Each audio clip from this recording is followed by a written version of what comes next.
Hello everybody, welcome to Raj Malhotra's IAS. जैसे कि आप सब जानते हैं कि कोरोना के चक्कर में बिल्कुल सब कुछ लॉकडाउन हो रखा है। तो हमने आपसे वादा किया था कि जितना भी हम आपकी सहायता कर पाएंगे इस टाइम में तो हम करेंगे, ताकि आपका यूपीएससी 2020 का जो पेपर है प्रीलिम्स का, वो बिल्कुल आप अच्छी तरह दे पाएँ। तो हम बात करने वाले हैं पॉलिटी के उन करंट अफेयर्स की जो यूपीएससी आपके इम्तिहान में पूछ सकता है, पेपर में पूछ सकता है। तो जैसे आप जानते हैं कि यूपीएससी जो है वो अप्लाइड क्वेश्चंस पूछता है, तो उसी कॉन्टेक्स्ट में हम ये सवाल जो हैं वो टॉपिक्स कवर करेंगे जो आपके करंट और स्टैटिक पोर्शन को इंटरलिंक करते हैं। तो सबसे पहले हम बात करेंगे Jammu Kashmir revocation of special status article 370 को लेके।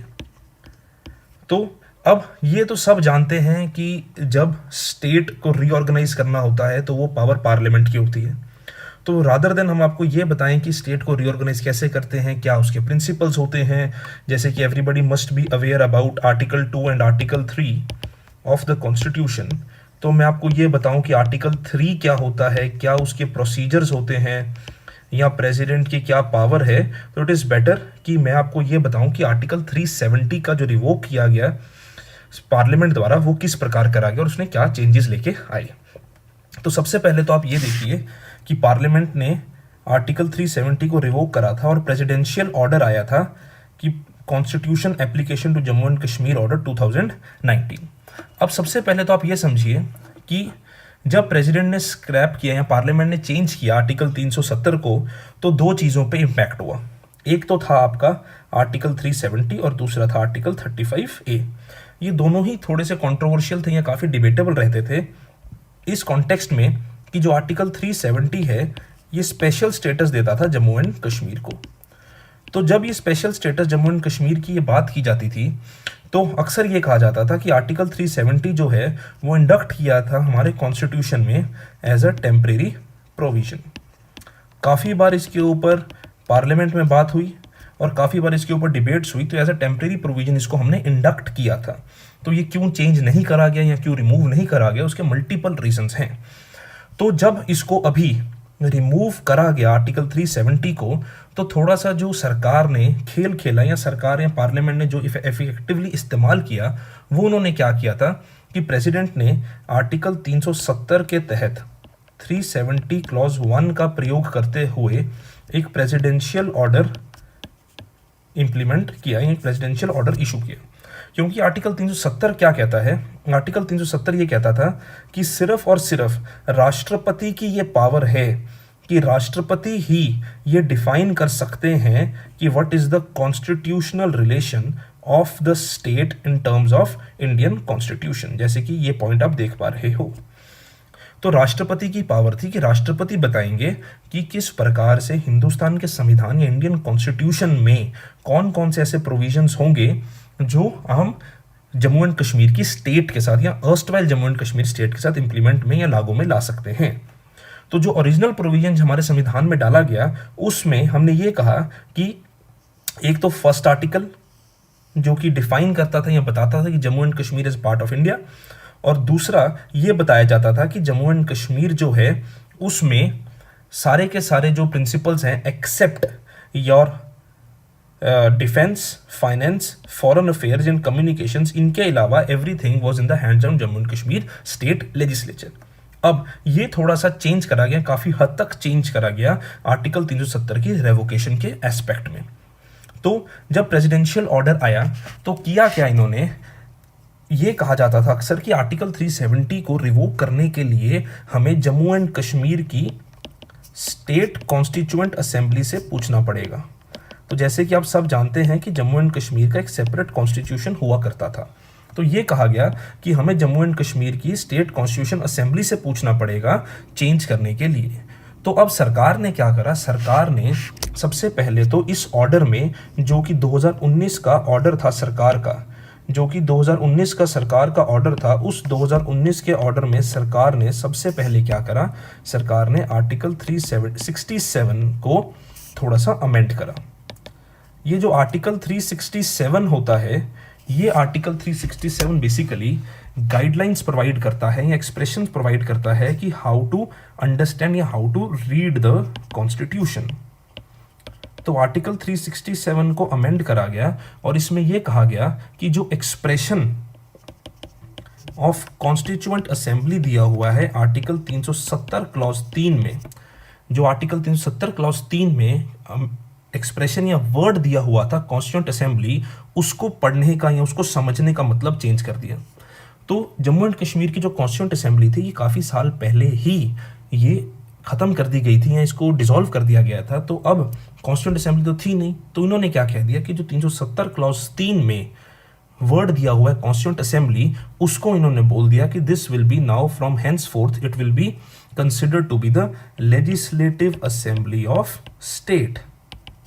लेजिस्लेटिव असेंबली ऑफ स्टेट में इन्होंने इसको कॉन्कर करने की बात करी। तो जब इसमें लेजिस्लेटिव असेंबली ऑफ स्टेट की बात करी तो ऑब्वियस सी बात थी कि रिकमेंडेशन ऑफ स्टेट लेजिस्लेचर का मतलब हो गया कि recommendation of state legislature will be now important to revoke article 370। तो अब हुआ क्या कि वहां पे प्रेसिडेंट्स रूल लगा हुआ था। तो जब प्रेसिडेंट रूल लगा हुआ है तो state legislature was not functioning. तो ऑब्वियस ही बात है स्टेट लेजिस्लेचर की रिस्पॉन्सिबिलिटी कौन निभाएगा? पार्लियामेंट। तो पार्लियामेंट ने कंकरेंस दी और ये अमेंड हो गया। और दूसरी बात है कि यहाँ पे ये लिखा हुआ था कि in concurrence with the Jammu and Kashmir government. अब जब प्रेसिडेंट रूल लगा हुआ है तो जम्मू एंड कश्मीर गवर्नमेंट का मतलब क्या हो गया? गवर्नर। तो गवर्नर ने जम्मू एंड कश्मीर के जो गवर्नर थे he was considered as the Jammu and Kashmir government because of the president rule. तो उस वजह से ये कह दिया गया और जम्मू एंड की आर्टिकल 370 जो है वो रिवोक कर दिया गया या उसको अमेंड कर दिया गया। तो ये तो थोड़ा सा कहानी थी कि हाउ आर्टिकल 370 वॉज स्क्रैप्ड। तो अब समझते हैं कि आर्टिकल 370 में प्रोविजंस क्या थी। तो हमने तो उसकी बात करी जो आपको पता है चीज़ें, आर्टिकल 370 क्या था। अब इस आर्टिकल 370 में जो और चीज़ें दी हुई हैं वो क्या था कि प्रेसिडेंशियल ऑर्डर ही चेंज कर सकता है Jammu and Kashmir constituent assembly, जो भी हमने बात करी। दूसरा हमने क्या कहा कि इसमें 35A के कॉन्टेक्स्ट में हमने बात करने की कोशिश करी। तो अब हम बात करते हैं आर्टिकल 35A क्या होता है। कि जो हमने स्टार्टिंग में कहा था आर्टिकल 35A में भी चेंजेस आए, तो आपको पता होना चाहिए कि आर्टिकल 35A है क्या। तो आर्टिकल 35A जो था ये प्रेसिडेंशियल ऑर्डर ऑफ 1954 में हमारे इंडियन कॉन्स्टिट्यूशन में ऐड करा गया था। प्रेसिडेंशियल ऑर्डर ऑफ 1954 में इंडियन कॉन्स्टिट्यूशन में ऐड करा गया था। ये बात क्या करता था? ये पावर देता था जम्मू एंड कश्मीर लेजिस्लेचर को ये बताने की कि परमानेंट रेजिडेंट्स कौन होंगे जम्मू एंड कश्मीर के, और साथ ही साथ उनके कुछ स्पेशल राइट्स क्या होंगे। तो अब हम समझते हैं कि परमानेंट रेजिडेंट्स क्या थे। तो इन्होंने जो डेफिनेशन दी वो क्या था कि person who was a state subject on May 1954 or who has been resident of the state for 10 years and has lawfully acquired immovable property in the state। तो ये डेफिनेशन दी गई Jammu and Kashmir state assembly के द्वारा Jammu and Kashmir के permanent residents की। तो अब आपको पता है कि हिंदुस्तान में एक कंसेप्ट है जिसको हम बोलते हैं सिंगल सिटीजनशिप, और ये है कि भाई सारे हिंदुस्तान के लोग किसी भी स्टेट में जाके प्रॉपर्टी एक्वायर कर सकते हैं अनलेस एंड अनटिल वहाँ पे स्पेशल स्टेटस ना उसको प्रोवाइड करवाया हो। तो अब जम्मू एंड कश्मीर के आर्टिकल 335 के अंतर्गत क्या होता था कि एक तरह से डुअल सिटीजनशिप का कॉन्सेप्ट आ गया था कि जो परमानेंट रेजिडेंट हैं जम्मू एंड कश्मीर के, जो परमानेंट रेजिडेंट हैं उन परमानेंट रेजिडेंट्स को कुछ स्पेशल पावर्स दी जाती थी as compare to other citizens. तो अब ऐसा नहीं था कि ये पहले कभी चैलेंज नहीं हुआ या अंडर ये डिबेट नहीं था, ये पहले भी चैलेंज हो चुका था आर्टिकल 35A। तो एक NGO है वी द सिटीजन्स, तो उसने भी रिट पिटीशन फाइल करी थी इस कॉन्टेक्स्ट में कि 35A जो है ये अपने आप में ही अनकॉन्स्टिट्यूशनल है। इसके पीछे सबसे बड़ा रीज़न जो है ये कहा जाता है कि 35A को क्यों अनकॉन्स्टिट्यूशनल कंसिडर किया जाता है। एक तो डुअल सिटीजनशिप वाली बात हमने कही, दूसरा इसमें ये जो हमारे हिंदुस्तान के संविधान में ऐड हुआ, ये ऐड हुआ था प्रेसिडेंशियल ऑर्डर के बेसिस के ऊपर जो हमने बात करी 1954, which is against the constitution as the constitution can only be amended using article 368। तो इन दो वजहों से ये कहा गया कि यार ये तो अनकॉन्स्टिट्यूशनल अपने आप में ही है, या एब initio in essence he unconstitutional है। और दूसरा, ये आर्टिकल 14 को वायोलेट भी करता है, क्योंकि इक्वालिटी बिफोर लॉ की बात आती है। ठीक है जी। और तीसरी बात क्या आती है कि जो नॉन रेजिडेंट्स हैं उनको प्रॉपर्टी बाय करने की राइट्स नहीं दिया जाता, जो कि एक तरह से हमारे संविधान के कॉन्सेप्ट के अगेंस्ट है। तो 35A जो है वो इस प्रोसेस में काफ़ी बार चैलेंज हो चुका है। एक बार तो जैसे मैंने आपको बताया वी द सिटीजन्स, और एक बार एक और केस हुआ था जो चारूवली खन्ना केस था। जो चारूवली खन्ना लोकल रेजिडेंट थी जम्मू एंड कश्मीर की, तो उन्होंने केस करा था, क्योंकि एक इसमें छोटा सा जो प्रिंसिपल था जो काफ़ी हद तक समझा गया था, which was against the women. जो ये था कि if a women of state of Jammu and Kashmir they marry outside the state, मतलब किसी और स्टेट के इंडिविजुअल से उनकी शादी हो जाती है, तो they lose the status of permanent residentship. तो इस वजह से भी 35A डिस्क्रिमिनेटरी भी कंसिडर किया जाता था और ये चैलेंज भी होता था। तो अब जब ये ऑर्डर चेंज आया और ये सरकार ने चेंज करा, तो सब कुछ ही चेंज हो गया। 370 भी खत्म हो गया। खत्म का मतलब है रिवोक हो गया, कंप्लीटली एबॉलिश, ये रिमूव नहीं हुआ, बल्कि जो पावर दी जाती थी, जो पावर्स थी स्पेशल पावर्स, वो स्पेशल पावर्स चेंज हो गई और 35A तो अपने आप में ही एब्रोगेट हो गया। ठीक है जी। तो 2019 में जो ऑर्डर आया उसने सुपरसीड किया 1954 के ऑर्डर को, रिवोक किया आर्टिकल 370 को, और आर्टिकल 35A की पावर को भी उन्होंने नलीफाई कर दिया। अब देखिए, जो रीऑर्गेनाइजेशन हुई, उस रीऑर्गेनाइजेशन में क्या कहा गया कि जो जम्मू एंड कश्मीर की जो स्टेट थी उसको ब्रेक डाउन कर दिया दो यूटीज में। पहली तो आ गई यूटी ऑफ JNK, दूसरी आ गई यूटी ऑफ लद्दाख।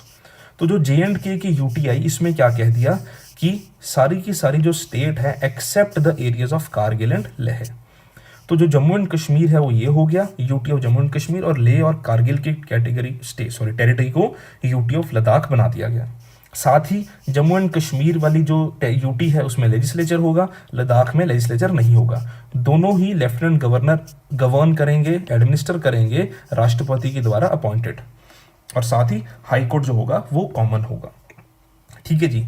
अब ये छोटा सा आपके लिए छोटा सा टेबल है, इसको एक बार ध्यान से देख लीजिएगा कि बिफोर रेवोकेशन और आफ्टर रेवोकेशन क्या चेंजेस आए। ठीक है, बिफोर रेवोकेशन और आफ्टर रेवोकेशन क्या चेंजेस है। सबसे पहले तो फ्लैग सेपरेट था पहले जम्मू एंड कश्मीर का, अब tricolour will be the only flag. दूसरी, applicability of the constitution as ordered by the president. पहले क्या होता था, जैसे हमने बात करी कि 370 में ये पावर थी कि राष्ट्रपति बताएंगे कि जम्मू एंड कश्मीर में संविधान के कौन कौन से प्रिंसिपल्स इंप्लीमेंट होंगे। अब जो है पूरा का पूरा संविधान एज सच इंप्लीमेंट होगा। तीसरी बात क्या आई कि टेन्योर ऑफ असेंबली पहले जम्मू एंड कश्मीर की 6 ईयर्स होती थी, now it has been change to normal 5 years, जो कि बाकी स्टेट्स की भी होती है। ठीक है जी। पहले जम्मू एंड कश्मीर में क्या होता था कि गवर्नर्स रूल अप्लाई किया जाता था, फिर उसके बाद जाके प्रेसिडेंट्स रूल लगता था। पहले गवर्नर रूल लगता था under the Jammu and Kashmir constitution. Now directly article 356 can be impose, जैसे कि बाकी स्टेट्स में होता है। तो now in the UT of Jammu and Kashmir directly presidents rule can be imposed. Next was financial emergency under article 360, पहले इसमें नहीं लगता था, now it will be applicable पर से। Next is only permanent residents defined by state legislatures could acquire property, जो हमने 35A की बात करी थी, अब ये रिमूव हो गया। अब कोई भी यहाँ पे प्रॉपर्टी ले सकता है। पहले जम्मू एंड कश्मीर में राइट टू इंफॉर्मेशन एप्लीकेबल नहीं था, अब होगा। अब पहले राइट टू एजुकेशन एप्लीकेबल नहीं था, अब होगा। और जो हमने डिस्क्रिमिनेटरी प्रोविजन की बात करी थी कि जो women of Jammu and Kashmir है, she loses her citizenship of the state if she marriage outside the state, अब ये चेंज कॉन्सेप्ट हो गया। तो एक तरह से जो डिस्क्रिमिनेटरी प्रोविजन था वो रिमूव कर दिया गया, राइट। तो ये तो अब जम्मू एंड कश्मीर में इस रेवोकेशन एक्ट से या इस चेंज से करा गया। अब साथ ही जो लेजिस्लेटिव काउंसिल की बात थी कि जम्मू एंड कश्मीर, आप सब जानते होंगे कि पहले लेजिस्लेटिव काउंसिल भी जम्मू एंड कश्मीर में होती थी, पर अब लेजिस्लेटिव काउंसिल जो जम्मू एंड कश्मीर की थी, that legislative council has been removed. ठीक है जी। तो अब जो है एबॉलिश कर दी गई है लेजिस्लेटिव काउंसिल। तो इसी के साथ छोटा सा आप ये भी सुन लीजिए कि लेजिस्लेटिव काउंसिल होता क्या है, या किस प्रकार से लेजिस्लेटिव काउंसिल को अपॉइंट किया जाता है, या क्या उसकी एग्जिस्टेंशियल क्राइसिस पावर होती है। तो एट प्रेजेंट हमारे देश में 6 स्टेट्स में लेजिस्लेटिव काउंसिल का कॉन्सेप्ट आता है। तो जो 6 स्टेट्स हैं हमारे देश में जहां पे लेजिस्लेटिव काउंसिल्स हैं एट प्रेजेंट, सबसे पहले है बिहार, दूसरी है आपकी उत्तर प्रदेश, तीसरी है महाराष्ट्र, चौथी है कर्नाटका, पांचवी है आंध्र प्रदेश और लास्ट है तेलंगाना। तो अब ये 6 स्टेट्स हैं, पहले 7 स्टेट्स होती थी, अब 6 स्टेट्स हैं, बिहार, उत्तर प्रदेश, महाराष्ट्र, कर्नाटका, आंध्र प्रदेश, तेलंगाना। तो अब जो लेजिस्लेटिव काउंसिल है इन स्टेट्स में या किसी बाकी भी स्टेट्स में लेजिस्लेटिव काउंसिल बन सकती है, क्रिएट की जा सकती है, एबॉलिश की जा सकती है, उसके लिए हमारे संविधान में एक प्रिंसिपल, एक आर्टिकल है, that is article 169 of the constitution. अब ये आर्टिकल 169 क्या बोलता है कि अगर state legislative assembly, if the state legislative assembly passes a resolution, if the state legislative assembly passes a resolution with special majority, ठीक है जी, that is by not less than 2/3 of members of the assembly present and voting, not special majority but 2/3 of members present and voting, 2/3 of members present and voting, then the resolution will shift to the parliament. Now it is up to the parliament to decide that whether they want to accept it or not, and if the parliament accepts such resolution or whether it has to be created or not, then the parliament has to pass it with simple majority. ठीक है जी, parliament has to pass it with simple majority. तो अगर parliament पास कर देता simple majority के साथ तो आपका स्टेट लेजिस्लेटिव काउंसिल जो है ये बन जाती है। अदरवाइज स्टेट लेजिस्लेटिव काउंसिल की एज सच कोई पावर नहीं है, बड़ी ही लिमिटेड सी पावर्स हैं स्टेट लेजिस्लेटिव काउंसिल की, कि वो बिल्स में भी सिर्फ और सिर्फ ऑर्डिनरी बिल ही इंट्रोड्यूस कर सकता है, और इसके द्वारा इंट्रोड्यूस किया हुआ ऑर्डिनरी बिल जो है वो अगर स्टेट असेंबली रिजेक्ट कर देती है तो वो बिल अपने आप में डेड हो जाता है। ठीक है, तो ऑर्डिनरी बिल के अलावा स्टेट काउंसिल या लेजिस्लेटिव काउंसिल कोई और बिल इंट्रोड्यूस भी नहीं कर सकती। तो ये था आपका बेसिक पोर्शन या फिर जो थोड़ा सा करंट का पोर्शन है with regard to revocation of special status of Jammu and Kashmir. तो I hope I have made you clear in this context and we will definitely continue with this series. Thank you very much and be safe and study hard. Thank you.